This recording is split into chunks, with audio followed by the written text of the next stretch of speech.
మహోన్నత భారతదేశానికి యుగ పురుషుడిగా వికసిత్ భారత్ మహాసంకల్పానికి దూరదృష్టి గల రూపకర్తగా ధర్మాన్ని, భారతీయ శాశ్వత నాగరికత విలువల్ని పరిరక్షించడంలో ఆచంచల నిబద్ధతను కనపరుస్తూ తన దూరదృష్టి గల నాయకత్వంలో 140 కోట్ల భారతీయుల ఆశయాలకు నూతన స్ఫూర్తినిచ్చి దేశాన్ని అపూర్వ ప్రగతి పథంలో వేగంగా ముందుకు నడిపిస్తూ ఆత్మనిర్భరత స్ఫూర్తిని, జాతి గొప్పతనాన్ని మరింత బలోపేతం చేసి ప్రపంచ వేదికపై భారతదేశాన్ని ఆత్మవిశ్వాసంతో కూడిన గౌరవప్రదమైన స్థానంలో నిలబెట్టిన మన గౌరవ ప్రధానమంత్రి శ్రీ నరేంద్ర మోదీ గారికి మన రాష్ట్ర ప్రజలందరి తరపున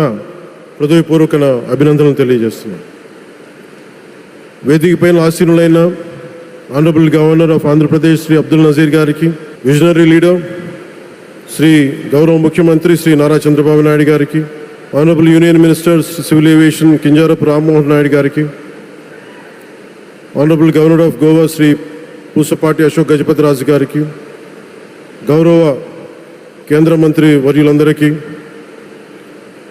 సోదర సమానులు శ్రీ నారా లోకేష్ గారికి, ఈ కార్యక్రమానికి విచ్చేసిన గౌరవ మంత్రివర్యులు, పార్లమెంట్ సభ్యులు, శాసనమండలి సభ్యులు, శాసనసభ్యులు, విశిష్ట అతిథులు, ప్రజాప్రతినిధులు, ప్రభుత్వ అధికారులు, మీడియా మిత్రులకి అందరికీ, భారీ సంఖ్యలో విచ్చేసిన ప్రజలందరికీ, అలాగే ఈ వేడుకను వివిధ మాధ్యమాల ద్వారా వీక్షిస్తున్న ఆంధ్రప్రదేశ్ ప్రజలందరికీ, దేశ విదేశాల్లో ఉన్న భారతీయులందరికీ నా హృదయపూర్వక నమస్కారాలు తెలియజేస్తున్నాను. ఈ నేల బానిసగా ఉండదు, ఈ జాతి ఎవరికి తల వంచదని సవాల్ విసిరిన అసామాన్య విప్లవ వీరుడు అల్లూరి సీతారామరాజు గారు, ఆయన పేరు మన ఎయిర్పోర్ట్కి పెట్టడం చాలా చాలా స్ఫూర్తిదాయకం. As we dedicate this airport to the people, one thought comes to my mind. Alluri స్ఫూర్తి రెక్కలపై ప్రపంచాన్ని చేరే ఆంధ్రప్రదేశ్.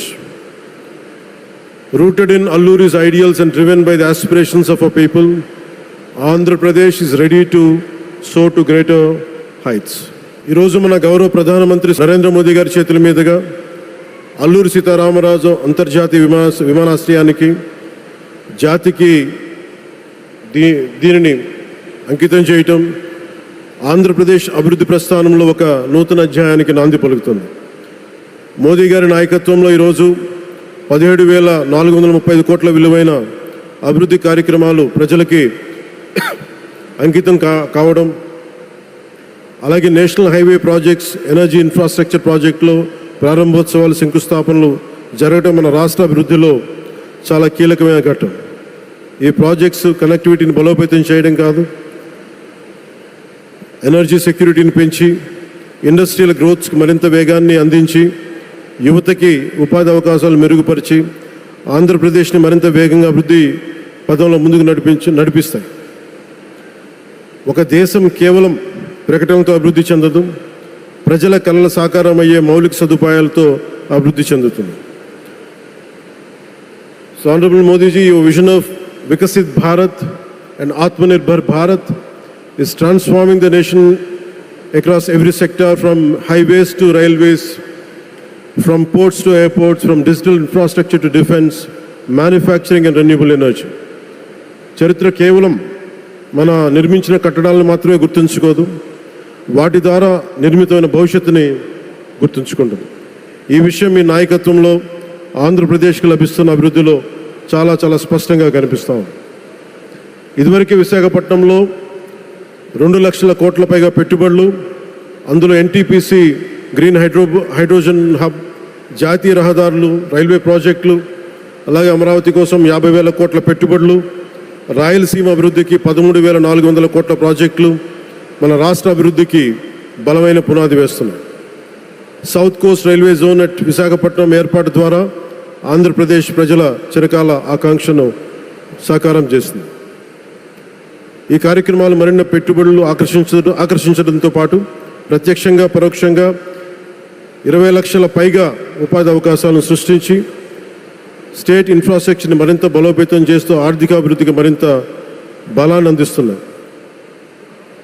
అలాగే గౌరవ చంద్రబాబు నాయుడు గారి నాయకత్వంలో, ఆయన మార్గదర్శకత్వంలో, వారి నాయకత్వంలో ఆంధ్రప్రదేశ్ దేశంలోని అగ్రగామి రాష్ట్రంగా అవతరిస్తూ ఉంది.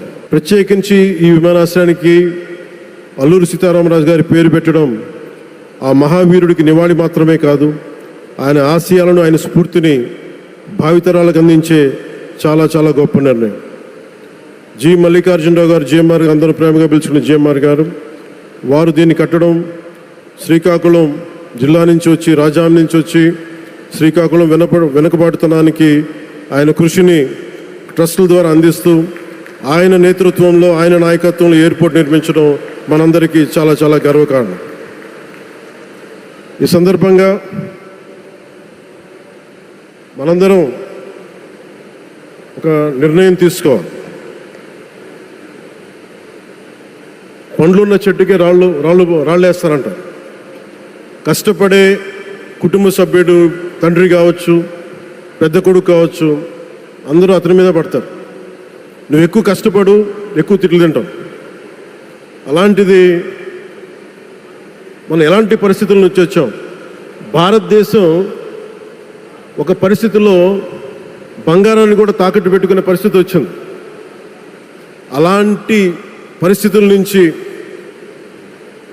దశాబ్దం పైనుంచి మూడోసారి ప్రధానమంత్రిగా ఆయన ఈ రోజున మన దేశాన్ని నడిపిస్తూ ఉన్నారు. అలాంటి ప్రధానమంత్రిని చాలామంది ఆయన మీద మాటలంటూ ఉంటే, ఆయన్ని అనకూడని మాటలంటూ ఉంటే నా గుండె కదిలించేసింది, నా కన్నీళ్ళు వచ్చినాయి, బాధ వచ్చింది. దేశం కోసం కష్టపడే వారికి ఇవా చివరికి మనం ఇచ్చేదే. కొత్త తరానికి ఏం తెలుసు? ఆయన పడ్డ కష్టం. ఒక్కరోజు కూడా సెలవు తీసుకోలేదు మన ప్రధానమంత్రి గారు.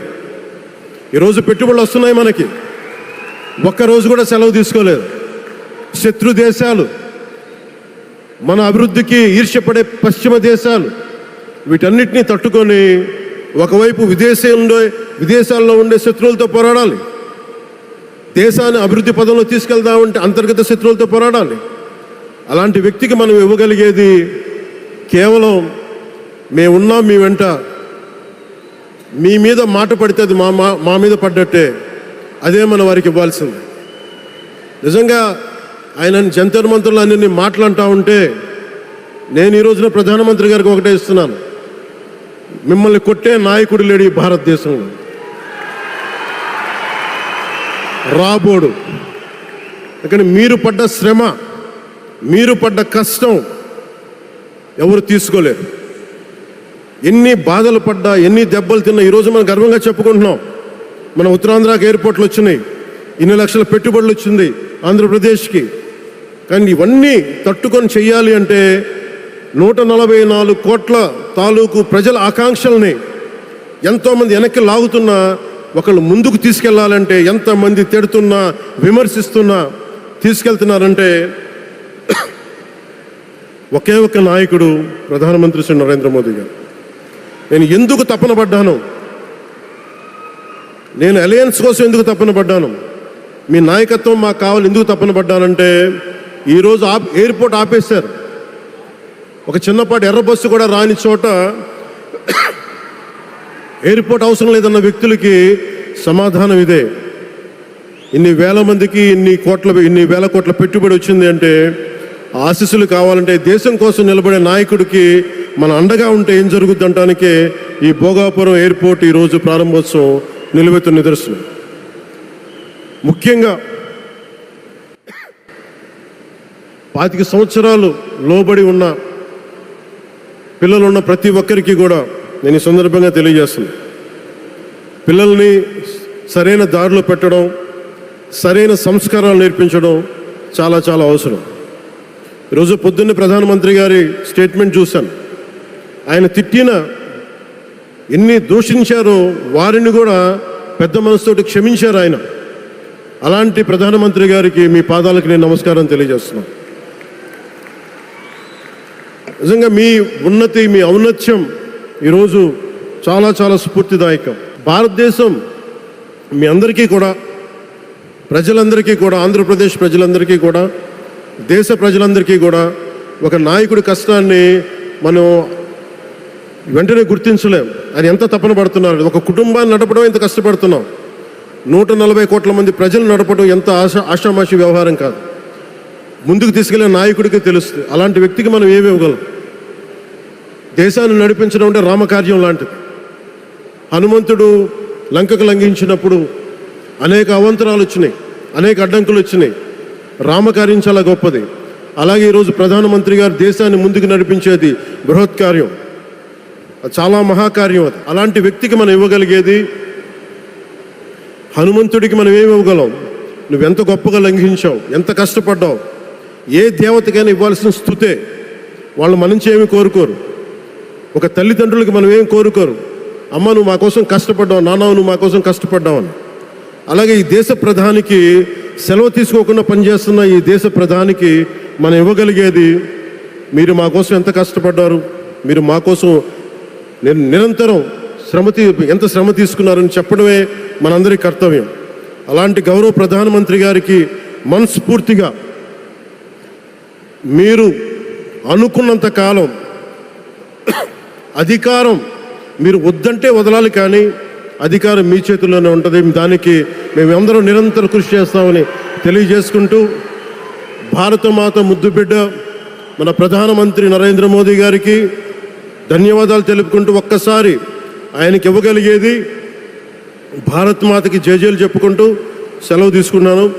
భారత్ మాతాకి, గౌరవ ప్రధానమంత్రి గారికి మరోమారు ధన్యవాదాలు తెలుపుకుంటూ, మీ ఆశీస్సులు మా అందరికీ కావాలి, రాష్ట్రానికి కావాలని తెలియజేసుకుని సెలవు తీసుకున్నాను. జై భారత్ అండ్ జై హింద్.